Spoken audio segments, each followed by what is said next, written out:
Electrical capacitance. यानी प्यारे बच्चों आज हम पढ़ना स्टार्ट करेंगे कि जो इलेक्ट्रिक फील्ड निकालना सीखी है किसी चार्ज के कारण कहीं पे, पोटेंशियल निकालना सीखा है, या आखिरकार काम कहां आएंगे सर, हमारे किस काम के, आज पढ़ेंगे प्यारे बच्चों। पहली बात, कैपेसिटर क्या होता है, कंडक्टर क्या होता है, कैपेसिटेंस क्या होता है, तीनों अलग अलग चीजें हैं। तो पोटेंशियल तो पढ़ चुके हो क्या होता है, कंडक्टर का आपको पता है। एक कंडक्टर क्या होता है, जिसके थ्रू चार्जेस फ्री होते हैं मूव करने के लिए। हाँ, जैसे इलेक्ट्रॉन्स फ्रीली मूव कर सकते हैं कंडक्टर के थ्रू, करंट कंडक्टर के थ्रू करंट चल सकता है प्यारे बच्चों, इंसुलेटर के थ्रू नहीं चल सकता, आपको पता है। अब दूसरी बात, आपको पता है इलेक्ट्रिक करंट के चलने के लिए, एक जगह से दूसरी जगह तक इलेक्ट्रिक करंट के चलने के लिए दोनों जगह में पोटेंशियल डिफरेंस का होना जरूरी है, बिल्कुल, और बीच में कंडक्टिंग मीडियम का होना जरूरी है, तभी तो एक बॉडी से दूसरी बॉडी में करंट यानी चार्ज जाएगा। मानते हैं आप? हेलो प्यारे बच्चों, आई होप कंसेप्ट में मजा आ रहा था। जस्ट एक मिनट दो बातें आपसे शेयर करनी है। पहली बात ये कि टेस्ला क्लासेस आपके लिए प्यारे बच्चों लाइव फिजिक्स क्लासेस लेके आया है। कहां पे? टेस्ला क्लासेस नाम की ऐप पे प्यारे बच्चों, जहां पे मैं आपको पूरा फिजिक्स का सिलेबस ओनली एट ₹1199 में करवाने वाला हूं। क्या क्या फैसिलिटीज रहेंगी प्यारे बच्चों, आप एक काम कीजिए, ज्यादा टाइम आपका मैं नहीं लूंगा, ये सब फैसिलिटीज रहेंगी। वहां पे IIT JEE नीट सब तरह के अलग अलग बैच चले हुए हैं, प्लस बोर्ड्स का आपका बैच टारगेट 70 आउट ऑफ 70 नाम से चला हुआ है प्यारे बच्चों। वहां के लिए आपको करना क्या है, टेस्ला क्लासेस नाम की ऐप डाउनलोड करनी है प्ले स्टोर से, और वहां पे जाके डेमो सेशंस देखने हैं प्यारे बच्चों। टारगेट 70 आउट ऑफ 70 बैच में डेमो सेशंस आपको मिलेंगे। अब सिर्फ ये ही नहीं, यहां पे आप कांटेक्ट करके आप मुझसे कभी भी बात कर सकते हैं, मेल कर सकते हैं, या फिर प्यारे बच्चों एक और खास बात कि वहां पे हर चैप्टर का इंडिविजुअल कोर्स भी चला हुआ है। अगर आपको सिर्फ चैप्टर 1 करना है, मान लिया एग्जांपल के लिए इलेक्ट्रिक चार्जेस एंड फील्ड करना है, जो कि 7 to 9 मार्क्स का आपका आएगा, हर चैप्टर प्यारे बच्चों ओनली एट ₹299 अवेलेबल आपको टेस्ला क्लासेस की ऐप पे, जहां पे सेशंस आपको रिकॉर्डेड फॉर्म में मिलेंगे और डाउट्स 24 घंटे के लिए मैं आपके लिए अवेलेबल रहूंगा प्यारे बच्चों। इसी कॉन्टैक्ट नंबर पे आप कॉन्टैक्ट करके मुझसे कुछ भी जानकारी ले सकते हैं, ये सारी फैसिलिटीज अवेलेबल रहेगी। बस आपसे रिक्वेस्ट एक है कि अभी जाइए टेस्ला क्लासेस नाम की ऐप डाउनलोड कीजिए और वहां पे किसी भी बैच का, किसी भी चैप्टर का डेमो सेशन देखिए और मुझसे बात कीजिए। See you soon in the next one. अपने कंसेप्ट को कंटिन्यू रखिए प्यारे बच्चों। जय हिंद। हाँ सर बिल्कुल, ये तो पता है। अब प्यारे बच्चों एक बात बताओ, मान लिया आपके पास ये एक कंडक्टर है, ठीक है भाई, इसके पास चार्ज है 10 कूलम्ब। कितना है? 10 कूलम्ब। आऊंगा इसी पे आऊंगा, जस्ट वेट करो। इसके पास चार्ज है 10 कूलम्ब, ठीक है, और आपको ये फैन चलाना है प्यारे बच्चों। ये प्यारा सा एक फैन यहां पे मैंने बना दिया, टेढ़ा मेढ़ा बड़ा छोटा, तो ये फैन चलाना है तो क्या करूं सर? ये भी एक कंडक्टर होना चाहिए, बिल्कुल, इसके अंदर कॉपर वायर्स हैं प्यारे बच्चों, चल सकता है, इसके अंदर मोटर वगैरह सब कुछ है, बस इसको चाहिए करंट, इसको चाहिए चलते हुए चार्जेस जो इसको घुमा दें। तो बताओ क्या इसका कुछ ना कुछ पोटेंशियल है? बिल्कुल, इसका 10 कूलम्ब चार्ज है, इसका कुछ ना कुछ रेडियस है प्यारे बच्चों 2 मीटर इस कंडक्टर का, तो इसका पोटेंशियल कितना है आपको पता है सर? V = KQ/R। हाँ, वो इसका पोटेंशियल इसके सरफेस पे, ठीक है। अब अगर मैं एक वायर कनेक्ट कर दूंगा प्यारे बच्चों यहां से यहां तक, और दूसरा वायर भी कनेक्ट कर दूंगा, यानी सर्किट कंप्लीट कर दूंगा, तो आपको पता करंट ऐसे चलेगा, ऐसे जाके फैन में से घूम के वापस आएगा, फिर ऐसे जाके फैन में से घूम के वापस आएगा और फैन को चलाता रहेगा। ये मानते हैं आप ये बात? बिल्कुल। अब अगली बात, इसी पे आऊंगा, ध्यान से सुनते जाओ, बेस आपका मजबूत बन रखा है तो चीजों में मजा आएगा। नेक्स्ट, रटना नहीं पड़ेगा बस। अब प्यारे बच्चों मैंने क्या किया, इसको चार्ज दे दिया 20 कूलम्ब। अच्छा, तो इसके पास पोटेंशियल पहले से और ज्यादा हो गया सरफेस पे। हाँ, इसका तो पोटेंशियल 0 है ही, हाँ इसका कोई पोटेंशियल नहीं है, तो charges higher potential to lower potential चलेंगे प्यारे बच्चों। हाँ, अब और ज्यादा तेजी से चलेंगे प्यारे बच्चों, क्योंकि अब पोटेंशियल डिफरेंस और ज्यादा है। हाँ, तो भागे भागे गए, अब फिर से पंखा चला, थोड़ा थोड़ा थोड़ा थोड़ा, पहले भी थोड़ा ही था लेकिन उससे ज्यादा चला अब, लेकिन चल रहा है थोड़ा थोड़ा ही। अच्छा, मैंने क्या किया प्यारे बच्चों, इसको 100 कूलम्ब चार्ज दे दिया, यानी पोटेंशियल और ज्यादा हो गया इसका, यानी अब करंट और ज्यादा फास्टली चल रहा है। लेकिन हमने देखा कि अपना जो फैन है अभी भी इतनी एनर्जी उसके अंदर नहीं आई है कि वो तेजी से घूम के हमारा पसीना सुखा सके। क्यों सर, ऐसा क्यों है? क्योंकि प्यारे बच्चों ये जो चार्ज आपने इसके ऊपर स्टोर किया है, इसको दिया है, ये भी काफी नहीं है। अब सुनो, अब आप क्या चाहेंगे कि और ज्यादा चार्ज दे दें सर इसको? हाँ, ताकि पोटेंशियल डिफरेंस और ज्यादा हो और ये घूमने लग जाए किसी तरह, एनर्जी और ज्यादा फ्लो करे, चार्जेस और ज्यादा फास्टली फ्लो करे। लेकिन प्यारे बच्चों इसकी भी तो कोई कैपेसिटी है, हाँ, चार्ज को स्टोर करने की। आपने मुझे क्या कहा कि सर आप हमें 10 घंटे तक पढ़ाओ। मैंने कहा ठीक है, मैं रोज खाना खाता हूं, उसके हिसाब से मैं 10 घंटे पढ़ा दूंगा तुम्हें लगातार। फिर अगले दिन आप बोले कि सर 11 घंटे पढ़ाओ। मैंने कहा भाई फिर तो खाना पीना और ज्यादा खा के आना पड़ेगा, मुझे और ज्यादा एनर्जी के साथ आना पड़ेगा। तो मैंने कहा चलो भैया आज मैं आ गया और भी ज्यादा खाना खा के, मैं आज 11 घंटे पढ़ा दूंगा आपको। तो 11 घंटे मैंने लगातार आपको पढ़ा दिया। फिर अगले दिन आपने कहा कि सर मजा बहुत आ रहा है, आज 12 घंटे पढ़ाओ। तो अब मैं खाना और ज्यादा खा के आऊं क्या? प्यारे बच्चों मेरी एक लिमिट है, मैं उससे ज्यादा नहीं खा सकता यार। हाँ, इसी तरह आपने इस पे बर्डन डाल रखा है कि तू और ज्यादा चार्ज ले, और ज्यादा ले, पोटेंशियल और ज्यादा बढ़ा अपना, और ज्यादा बढ़ा। लेकिन मेरे फैन को तेज चला। तो प्यारे बच्चों इसकी भी तो कोई ना कोई कैपेसिटी है चार्ज को अपने ऊपर होल्ड करने की। हाँ, तो एक कंडक्टर की उस कैपेसिटी को ही इलेक्ट्रिकल कैपेसिटेंस बोलते हैं प्यारे बच्चों। क्या बोलते हैं? Electrical capacitance. अब सुनो, अपना पेट जितना बड़ा है भैया उससे ज्यादा हम नहीं खा सकते, हाँ, लेकिन सर इसके क्या मजबूरी थी? ये तो चार्जेस को और ज्यादा स्टोर कर लेगा, और ज्यादा कर लेगा, और ज्यादा कर लेगा, और ज्यादा कर लेगा, और ज्यादा कर लेगा सर, और ज्यादा कर लेगा, बहुत ज्यादा स्टोर कर लेगा। सर इसकी क्या समस्या थी? इसकी क्या मजबूरी रही? तो प्यारे बच्चों इसकी मजबूरी रही क्या? ये चार्ज को मैं बताऊंगा ये फैन कब तेज स्पीड से चलने लगेगा, टेंशन मत लो। चार्ज स्टोर करने की एक लिमिट है और उस लिमिट तक पहुंचते पहुंचते भी अपना फैन इतना तेजी से नहीं चल पाता। तो फिर करते क्या है उसके लिए वो भी बताऊंगा। पहले इलेक्ट्रिकल कैपेसिटेंस पढ़ेंगे, ओके, ये चलेगा तेज कैपेसिटर का यूज करके। अब कैपेसिटर बनाएंगे कैसे वो भी पढ़ेंगे, लेकिन उसके लिए ये आना चाहिए, है ना। तो प्यारे बच्चों अब सुनो, ये जो आपके पास एक स्फेरिकल कंडक्टर था, हाँ, इसको आपने पहले 10 कूलम चार्ज दे दिया। ये लो भैया 10 कूलम चार्ज दे दिया। इसका कुछ ना कुछ पोटेंशियल है, बिल्कुल है। अच्छा, अब आपने थोड़ा सा और दे दिया तो 20 कूलम कर दिया इसका चार्ज। अब इसके पास पोटेंशियल थोड़ा सा और ज्यादा है प्यारे बच्चों। हाँ, अब सुनो, जब आप चार्ज देते हैं ना, इसको चार्ज देते हैं, वो चार्ज कहां रहता है? कंडक्टर के सरफेस पे रहता है सर। हाँ, क्यों? क्योंकि सारा चार्ज एक तरह का है सर, पॉजिटिव पॉजिटिव पॉजिटिव। ये एक दूसरे को रिपेल करते हैं और एक दूसरे से मैक्सिमम डिस्टेंस पे जाके बैठ जाते हैं। अब इससे ज्यादा दूर जा नहीं सकते क्योंकि बाहर तो क्या है? एयर है, एयर के पार्टिकल्स मौजूद हैं प्यारे बच्चों चारों ओर, मानते हो आप। और एयर क्या है? एक इंसुलेटर यानी डाइलेक्ट्रिक है, और ये चार्जेस को अपने थ्रू फ्रीली मूव करना अलाउ नहीं करती। इसलिए ये चार्जेस चाहते हैं हम यहीं रहे, बाहर ना जाएं, दुश्मन बैठा है। क्लियर प्यारे बच्चों? हाँ, अब सुनो, जब आपने चार्ज दिया इसको 10 कूलम, तो इसके कारण यहां पे इलेक्ट्रिक फील्ड की वैल्यू कुछ ना कुछ थी। मान लेते हैं एग्जांपल के लिए 10 न्यूटन पर कूलम थी। जब चार्ज आपने इसको 20 दे दिया तो इस पॉइंट पे इलेक्ट्रिक फील्ड की वैल्यू अब हो गई बढ़ के, मान लेते हैं 20 न्यूटन पर कूलम, मान लो। हाँ, मान लो सर। तो प्यारे बच्चों अब आप इसको और ज्यादा चार्ज जब देंगे तो और ज्यादा चार्जेस होंगे इसके ऊपर, हाँ, और उसके कारण यहां पे इलेक्ट्रिक फील्ड और ज्यादा होगी। हाँ, अब इसकी प्रॉब्लम नहीं है, ये बोलता है मेरे को जितने मर्जी चार्जेस दे दो, समस्या आपको होगी। हाँ, मुझे कोई समस्या नहीं है। कैसे भाई? समस्या हमें कैसे होगी?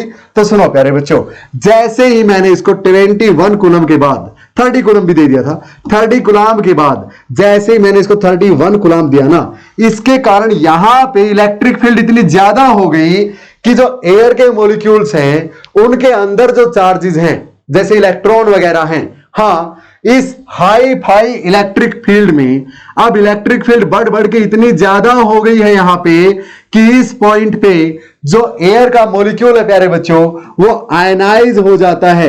क्या हो जाता है? आयनाइज हो जाता है। हाँ, और उसके अंदर से एक नेगेटिव निकल के इस इलेक्ट्रिक फील्ड की डायरेक्शन क्या थी? ये थी। इस इलेक्ट्रिक फील्ड की डायरेक्शन के अपोजिट डायरेक्शन में आता है, क्योंकि आपको पता है इलेक्ट्रॉन उल्टा चलते हैं। हाँ, तो आपने जो 31st कूलम दिया उसको यहां से आने वाले इलेक्ट्रॉन्स ने जो किसके कारण आए? एयर के इतनी ज्यादा इलेक्ट्रिक फील्ड पे आयनाइज होने के कारण आए एयर से। क्लियर? तो प्यारे बच्चों ये इलेक्ट्रॉन्स यहां आके इस प्लस चार्ज को जो आपने 30 कूलम के बाद एक्स्ट्रा दिया उसको न्यूट्रलाइज कर देते हैं ये नेगेटिव्स आके। समझ में आई बात? और चार्ज फिर से कितना रह जाता है? 30 कूलम। समझ में आई बात? हाँ, तो आपने फिर से कोशिश की। लो मैं फिर से दे देता हूं इसको थोड़ा सा। 31 कूलम कर दिया। फिर से क्या होगा, यहां पे इलेक्ट्रिक फील्ड फिर से हाई हो जाएगी और ये इलेक्ट्रिक फील्ड इतनी है जो एयर को आयनाइज कर देती है। प्यारे बच्चों, एयर को आयनाइज करने का मतलब एयर के अंदर जो इलेक्ट्रॉन्स थे वो बाउंड थे, लेकिन इतनी स्ट्रॉन्ग इलेक्ट्रिक फील्ड के आगे वो भी बाउंड नहीं रह पाए और वो एयर के मॉलिक्यूल से निकल के इलेक्ट्रॉन्स इलेक्ट्रिक फील्ड के अपोजिट डायरेक्शन में चलने लगे, यानी इस कंडक्टर के अंदर एंटर कर गए और कंडक्टर के सरफेस पे जैसे ही वो आए तो जो जितना बढ़ाया था आपने उतना चार्ज इसने न्यूट्रलाइज कर दिया और वापस फिर से आपके पास चार्ज पहले जितना ही रह गया। यानी एक कंडक्टर की कैपेसिटी फिक्स होती है प्यारे बच्चों। हाँ, एक पार्टिकुलर अमाउंट से ज्यादा एक कंडक्टर की कैपेसिटी नहीं हो सकती, चार्ज को अपने ऊपर होल्ड करने की कैपेसिटी। समझ में आई बात? अच्छा सर, हाँ प्यारे बच्चों। So what is the electrical capacitance of a conductor? ये कंडक्टर था स्फेरिकल शेप का। कंडक्टर आपका ऐसा भी हो सकता है, कंडक्टर आपका सिंपल एक वायर भी हो सकता है प्यारे बच्चों, है ना। हाँ, ये मैंने एग्जांपल एक स्फेरिकल शेप के कंडक्टर का। तो ability of a conductor to hold charge on its surface is known as its electrical capacitance. एक कंडक्टर की एबिलिटी, चार्ज को अपने ऊपर होल्ड करने की एबिलिटी प्यारे बच्चों, क्या कहलाती है? उसका इलेक्ट्रिकल कैपेसिटेंस। क्या कभी भूलेंगे? आई होप कभी नहीं। एग्जांपल याद रहेगा? आई होप बिल्कुल रहेगा। अब अगली बात प्यारे बच्चों, अब ये जो मैक्सिमम वैल्यू है ना चार्ज की जो आपने दे दी, ये भी काफी नहीं है भैया आपके फैन को चलाने के लिए। क्योंकि प्यारे बच्चों, एक बैटरी जो होती है आपके पास, एक बैटरी जो होती है आपके पास, उसमें चार्ज स्टोर होता है, बिल्कुल होता है। हां, जैसे इस कंडक्टर के ऊपर चार्ज स्टोर है, देखो 30 कूलम तक का चार्ज बिल्कुल स्टोर है। अब मुझे ये चाहिए तो कैसे यूज करूंगा? बस यहां से एक वायर कनेक्ट कर लूंगा, एक बल्ब यहां लगा लूंगा, लो मेरा बल्ब जलने लगेगा प्यारे बच्चों। हां, लेकिन ये एनर्जी का फ्लो, ये चार्जेस का फ्लो इतना स्लो है प्यारे बच्चों कि मेरा बल्ब अच्छे से ग्लो नहीं कर पाता। हां, तो इस चार्ज की जो स्टोरेज है ये यूजफुल नहीं हुई। हां, तो उसके लिए मुझे क्या करना पड़ेगा? कुछ ऐसा करना पड़ेगा प्यारे बच्चों कि ये चार्ज जो है ना एकदम से एक बल्ब के पास चला जाए, एकदम से सारे का सारा चार्ज फ्लो करके बल्ब के पास चला जाए और बल्ब एकदम से ग्लो कर जाए, जैसा होता है अपने घरों में। एकदम से सारा चार्ज फैन के पास चला जाए और फैन स्विच ऑन करते ही एकदम से स्पीड पकड़ ले 2-3 सेकंड के अंदर अंदर। अदरवाइज अगर ये एकदम से नहीं गया तो फैन ऐसे चलता रहेगा। हाँ, और अब आपके कैमरा की फ्लैश है प्यारे बच्चों। हाँ, अगर आपने कैमरा में बैटरी डाली, सिर्फ बैटरी डाली, तो बैटरी से तो जो चार्जेस निकल के आएंगे ना कैमरे की फ्लैश के पास, वो धीरे धीरे आएंगे, आपकी फ्लैश ऐसे जलेगी इस तरह से। क्या फायदा भैया? फ्लैश तो ऐसे जलनी चाहिए एकदम से धड़ाक, हाँ, ताकि फोटो एकदम क्रिस्टल क्लियर आए। फ्लैश लगते ही आपने क्लिक कर दिया या आपके क्लिक करते ही फ्लैश जल गई और एकदम से फोटो आ गया, चाहे आप अंधेरे में हो, चमकदार फोटो आएगा, क्योंकि एकदम से सारी एनर्जी यूटिलाइज कर ली, एकदम से। क्लियर? और आपका कैपेसिटर लगातार चार्ज डिस्चार्ज होता रहेगा। क्या होता है कैपेसिटर, वो बताएंगे। तो प्यारे बच्चों, इसकी कैपेसिटी हमें बढ़ानी पड़ेगी।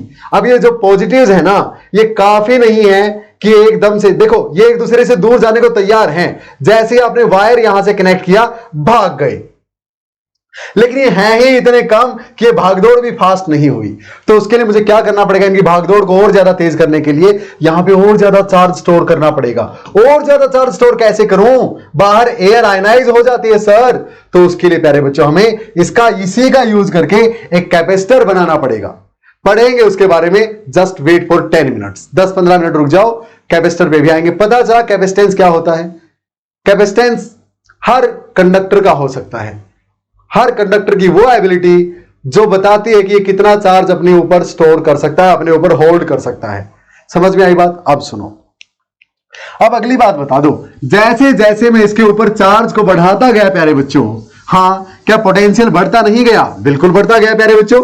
हाँ, तो पोटेंशियल उतना ही ज्यादा होगा जितना आप चार्ज देंगे। हाँ, potential will depend upon the amount of charge given to the conductor. बिल्कुल, थ्योरेटिकली तो ऐसे ही बोलेंगे प्यारे बच्चों, लेकिन मैथमेटिकली लिखेंगे charge given to the conductor will be sorry, charge given to the conductor will be responsible for the potential on the conductor. Clear? Charge directly proportional to v। क्यों होता है सर? वैसे तो आपने बताया कि sir v directly proportional to क्यों, है ना? चार्ज जितना दोगे आप स्फीयर को या कंडक्टर को, उसका पोटेंशियल उतना ही ज्यादा। लेकिन सर आपने लिख दिया इसका उल्टा। प्यारे बच्चों, इसी सेशन के जब कैपेसिटर को पढ़ाऊंगा आपको तो तब इसका मैं एक्सप्लेन करूंगा आपको। ओके, तो अभी लिख लो, सर बताएंगे 10 मिनट के बाद, 10 मिनट बाद बताएंगे। हिंदी में लिख देता हूं, वाह सर क्या हिंदी है। 10 मिनट बाद प्यारे बच्चों कि ये ऐसा ना हो कि ऐसा क्यों है वो बताएंगे। ठीक है, अभी के लिए क्या लिखा, द चार्ज है ना, चार्ज जितना ज्यादा दोगे पोटेंशियल उतना ही ज्यादा, यानी क्यों डायरेक्टली प्रोपोर्शनल टू वी होगा प्यारे बच्चों एक कंडक्टर के लिए। हाँ बिल्कुल, जितना ज्यादा चार्ज दोगे सर उतना ही ज्यादा पोटेंशियल। अब चार्ज ये डायरेक्टली प्रोपोर्शनल का साइन हटा के इक्वल टू और एक कांस्टेंट आएगा प्यारे बच्चों, उस कांस्टेंट का नाम है कैपेसिटेंस ऑफ द कंडक्टर। सी क्या है, capacitance, capacitance of the conductor. अब मुझे एक बात बताओ, सी की वैल्यू कितनी है, क्यू बाई वी। हाँ, कैपेसिटेंस की वैल्यू है चार्ज पर यूनिट पोटेंशियल। हाँ ठीक है भाई। अब सुनो प्यारे बच्चों, अगर मैं चार्ज को डबल कर दूं तो पोटेंशियल भी डबल हो जाएगा। हाँ, चार्ज को 10 गुना कर दूं तो पोटेंशियल भी 10 गुना, बिल्कुल ये कट के फिर से क्यू बाई वी के बराबर आ गया। यानी आप चार्ज को डबल करो तो वी भी डबल हो जाता है और सी उतना ही रहता है ना। v को डबल किया आपने यानी जरूर चार्ज को डबल किया होगा और c फिर से उतना ही रह गया, क्योंकि डबल बाई डबल फिर से उतना ही q बाई वी बच गया। यानी c जो है कैपेसिटेंस जो है प्यारे बच्चों वो ना तो डिपेंड करती q पे कि चार्ज कितना आपने दे रखा है स्फीयर को, ना और ना ही कैपेसिटेंस डिपेंड करता v पे कि पोटेंशियल कितना है फिलहाल उसका, है ना। हाँ ये तो डिपेंड करता, देखा ना प्यारे बच्चों, इसके डबल होने पे ये डबल हो जाता है तो फिर इस पे ये कोई भी असर नहीं डालती। सो सी इज ए कांस्टेंट। सी क्या है यहां पे, कांस्टेंट है प्यारे बच्चों, कांस्टेंट यानी जो चीज सेम रहे। हाँ, अब ये मैंने एक स्फीयर बना दिया, इसको जितना मर्जी चार्ज दो, जितना मर्जी इसका पोटेंशियल हो, ये कितना स्टोर कर सकता अपने ऊपर चार्ज को, वो तो वैल्यू फिक्स है ना प्यारे बच्चों। हाँ, यानी इसका कैपेसिटेंस तो फिक्स है। कब फिक्स हो गया, जब हमने इसको बनाया। अगर इस शेप का बनाता तो अलग होता, इस शेप का बनाता तो अलग होता प्यारे बच्चों। क्लियर है। अब एक और बात, जब किसी कंडक्टर के कारण उसके आसपास के रीजन में इलेक्ट्रिक फील्ड की वैल्यू 3 × 10⁶ न्यूटन पर कूलम हो जाए प्यारे बच्चों, तब वो एयर को आयनाइज करने लगता है, क्लियर। यानी एयर की इलेक्ट्रिक फील्ड को सहने की क्षमता 3 × 10⁶ न्यूटन पर कूलम है। यानी एयर इतनी इलेक्ट्रिक फील्ड तक तो इंसुलेटर बनी रहती है, लेकिन जैसे ही आप इतनी इलेक्ट्रिक फील्ड अप्लाई करते हैं तो क्या बन जाती है, ये कंडक्ट करने लगती है, आयनाइज होने लगती है, और इसको बोलते हैं एयर की डाइलेक्ट्रिक स्ट्रेंथ। बताया था ना आपको पिछले सेशन में भी, डाइलेक्ट्रिक स्ट्रेंथ क्या होती है, the value of electric field for a medium at which the insulating medium starts behaving as a conductor is known as its dielectric strength. तो एयर की डाइलेक्ट्रिक स्ट्रेंथ इतनी है प्यारे बच्चों, इतने के बाद वो आयनाइज होने लगती है, क्लियर, और इसका चार्ज और ज्यादा बढ़ना बंद हो जाता है। और ज्यादा चार्ज आप इसको दोगे तो नहीं लेगा, यानी न्यूट्रल हो जाएगा, ले तो लेगा, फिर से कैंसिल हो जाएगा, उतना ही रहेगा।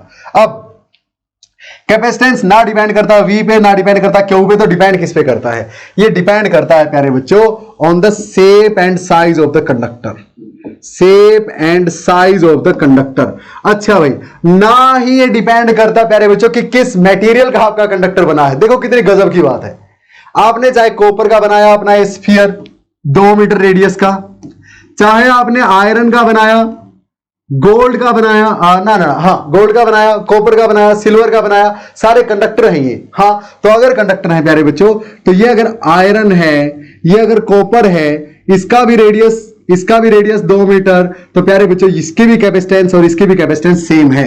यानी नेचर ऑफ मटेरियल पे भी कैपेसिटेंस डिपेंड नहीं करता, नोट करके लिख लीजिए, सी डजंट डिपेंड। ये काम की बात है, लोग सोचते हैं कि नेचर में तो डिपेंड करेगा यार, ना, doesn't depend upon nature of material. अरे इसे प्रॉब्लम क्या है यार, चार्ज आपने देना है, इसको दो, दोनों का सरफेस एरिया सेम है, ये जितना चार्ज होल्ड कर लेगा उतना ही ये भी कर लेगा यार, अगर साइज सेम है तो। अगर कंडक्टर ये बेटर कंडक्टर है, ये कमजोर कंडक्टर है, तो दिक्कत क्या है, दोनों के ही चार्जेस तो सरफेस पे ही रहेंगे, है तो कंडक्टर। हाँ, और दोनों ही किसी पॉइंट पे इलेक्ट्रिक फील्ड तो उतनी ही जनरेट करेंगे।